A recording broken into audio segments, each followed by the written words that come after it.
स्वागत है आपका आपके अपने चैनल देसी धमाका में सीरियल गुम किसी के प्यार में। अब यहाँ पर सभी और जो सच में शादी करने वाले हैं, वो भी कोर्ट की हियरिंग से कुछ देर पहले।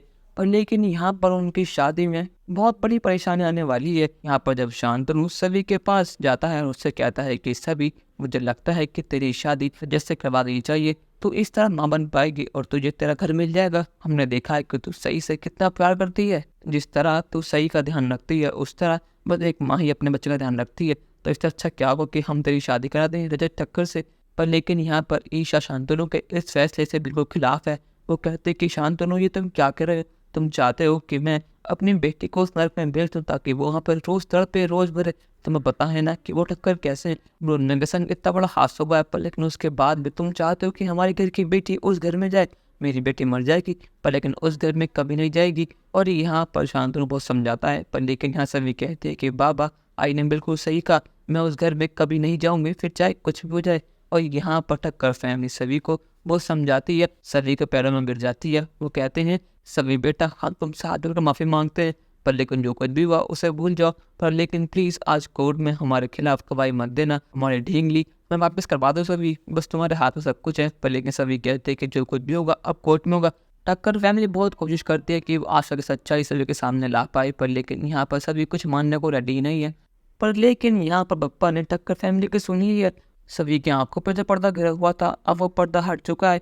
यहाँ पर सभी ने अब खुद आशिका और हर्ष की बातें सुन ली हैं। यहाँ पर हर्ष कहता है कि एक बार हमें केस जीत जाए तो फिर अगले दिन ही हम सही को हॉस्टल भेज देंगे। आशिका कहती है कि हाँ, मुझे वैसे भी सही से प्यार है ही नहीं, मैं तो बस तुम्हारे लिए ये सब कर रही हूँ। और ये सुनने के बाद तो सभी के पैरों से जमीन खिसक जाती है। उसको यकीन नहीं होता कि वो सही के संग इतना बुरा करने वाली है। और यहाँ पर वो शादी के लिए मान जाती है, क्योंकि यहाँ पर कोर्ट ने कह दिया है कि अगर सभी सही के साथ रहेगी तो उसे शादी करनी होगी मिस्टर ठक्कर से, उसके बाद इसे की कस्टडी सभी को मिल पाएगी। और यहाँ पर सभी इस चीज़ के लिए मान जाती है। पर लेकिन यहाँ पर आशिका और हर्ष बहुत ज़्यादा खुश है, क्योंकि उनका पूरा यकीन है कि ये शादी नहीं होगी।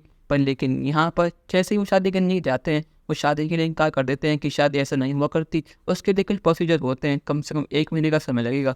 पर लेकिन हाँ, मिस्टर ठक्कर ने अपने पैसों के बल से सब चीज़ें खरीद ली हैं। यहाँ पर ना सभी का मन है न रह कर शादी में, वो दोनों बस सही के लिए शादी कर रहे हैं ताकि सही उनके साथ रहे और वो खुश रह पाएँ। अब यहाँ पर फाइनली सभी और रजत की शादी हो चुकी है। जब वो दोनों कोर्ट में अपना मैरिज सर्टिफिकेट लेके पहुँचते हैं, सभी की आंखें खुली खुली जाती हैं। किसी को यकीन नहीं होता कि इन दोनों ने शादी कर ली।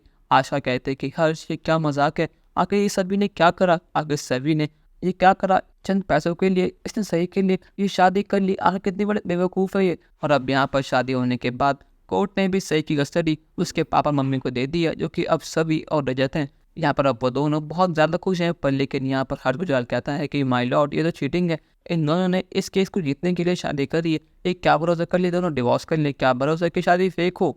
यहाँ जो कुछ भी हो रहा है वो सारा सब गलत है माय लॉर्ड, आपको अपना फैसला बदलना होगा। सर की कस्टडी उसके असली माँ को मिलनी चाहिए, ना कि सभी को। लेकिन अब जज साहिबा कहते हैं कि मिस्टर हर्ष गुजराल, आप मुझे मेरा काम मत समझाइए, और जो मैंने करा है बिल्कुल ठीक करा है। अब यहाँ पर हर्ष बहुत ज़्यादा गुस्सा है आशिका से। वो कहता है कि आशिका, जो तुमने करा है उसके माँ बाप तुम्हें कभी नहीं मिलेंगी। अब मैं तुम्हें बताऊँ कि अलग होना किसे कहते हैं। अब यहाँ पर हर्ष ने फैसला कर लिया है कि वो आशिका का साथ छोड़ देगा और उसे अपने घर से निकाल देगा। पर लेकिन अब जब सभी अर्जुन घर पहुँचेंगे शादी करके, सबका रिएक्शन क्या होगा, अपनी राय हमें कमेंट में ज़रूर बताइएगा। और चैनल को अब तक नहीं किया सब्सक्राइब तो कर लीजिए। धन्यवाद।